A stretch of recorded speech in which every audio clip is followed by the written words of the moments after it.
Iya, Elvira, tadi pagi pihak Polda Bali sudah melakukan untuk mengkonfrontir keterangan dua tersangka yakni Agustinus Tai dan Margriet Megawe.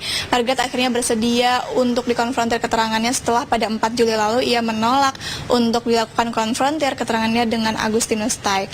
Namun hari ini pelaksanaan konfrontir tidak hanya dilakukan oleh kedua tersangka, tapi juga menghadirkan saksi yaitu Susiani dan juga Handono untuk menyamakan hasil dari rekonstruksi yang dilakukan pada Senin lalu. Selain itu juga Polda Bali tadi menghadirkan satu saksi baru yaitu Christopher Byrne yang mengaku bahwa ia diperas oleh Ivoni karena meminta sejumlah uang sebesar 150 juta rupiah.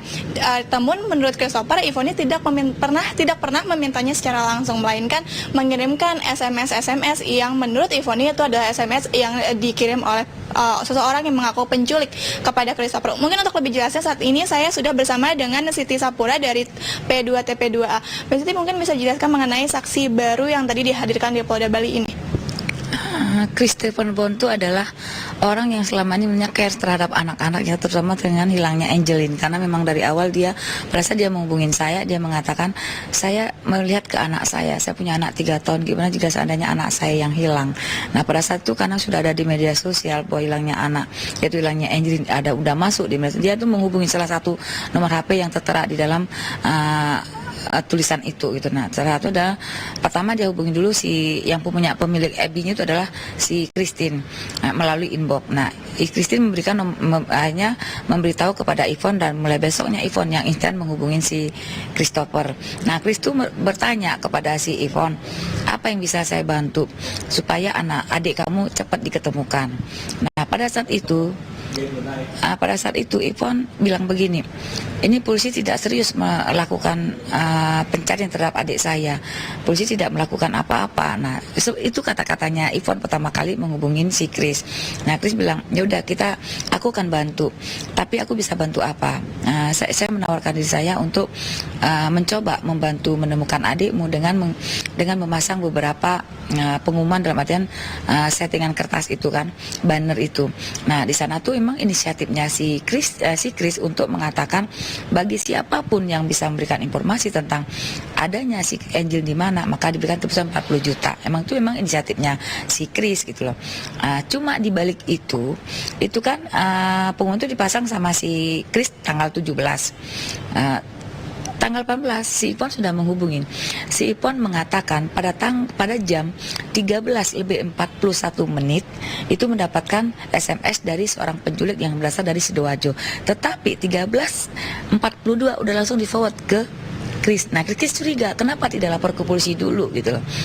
Bukan cuma itu terus bersambung, sepertinya lancar sekali SMS dari penculik ke ini. Iya, Mbak Siti mungkin bisa dijelaskan mengapa Christopher bisa begitu kemudian memberikan menggalang dana gitu, melakukan penggalangan dana. Sementara apakah Christopher sudah pernah menemui Ivon sebelumnya sampai ia begitu yakin hingga akhirnya melakukan penggalangan dana untuk mengumpulkan uang sebesar 150 juta rupiah itu? Sebenarnya si Chris tidak pernah ketemu Ivon dan bahkan tidak pernah berteman sama sekali. Cuma dia berpikir gimana anaknya berketemukan, karena di pikirannya si Chris, si Angelin benar-benar diculik gitu loh. Gimana caranya penculik bisa mengembalikan anaknya dengan cara selamat gitu loh. Nah akhirnya dia berinisiatif, dia bukan uang pribadinya dia 10 juta dan beberapa teman-teman yang bersedia akan memberikan donatur jika emang si Angel benar diketemukan. Baik, terima kasih atas keterangannya. Ya, Elvira, tadi seperti yang dijelaskan juga oleh Siti Sapura, Christopher juga mengaku bahwa ia memang tidak pernah menemui Ivon begitu, dan ya menurut Christopher juga Ivon memang tidak pernah meminta uang sebesar 150 juta rupiah itu secara langsung, melainkan dia hanya memforward SMS dari penculik kepada Christopher. Demikian yang dapat kami kabarkan. Kita kembalikan ke studio. Marlina, terima kasih informasi langsung dari Denpasar, Bali. Prof, itu ada kesaksian lain, berbeda, tapi tidak jauh, masih berkaitan dengan kematian Angelin. Tapi saya ingin tahu sebenarnya, Prof, ketika Anda ditunjuk oleh pihak kepolisian, diminta bantuan untuk datang ke Polda Bali, saat itu apa yang sebenarnya yang diinginkan oleh pihak kepolisian dari Anda?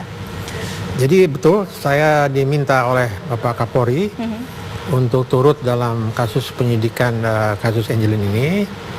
Dan di sela-sela kesibukan saya sebagai guru besar di UI Pasca dan di PT IKA, saya datang ke sana. Hari pertama itu sedang pemeriksaan terhadap Mahrid, tapi sudah hampir selesai. Jadi saya tidak sempat memeriksa, akan tetapi saya dipersilahkan untuk melihat penampilan dari Mahrid itu di ruang tunggu. Mengamati. Dan kebetulan memang dia belum pulang. Di luar itu wartawan sudah banyak sekali. Nah, kemudian setelah itu baru saya diberi kesempatan diadakan pemeriksaan ulang terhadap Agus, dan saya sepenuhnya mengikuti itu. Kesan saya yang pertama ketika menggunakan ilmu fisionomi, ilmu ini digunakan oleh FBI, ya, bahkan sering dipakai untuk membantu polisi, hakim, pengacara dan sebagainya dalam memecahkan persoalan katakanlah kejahatan yang sangat sulit untuk diungkap.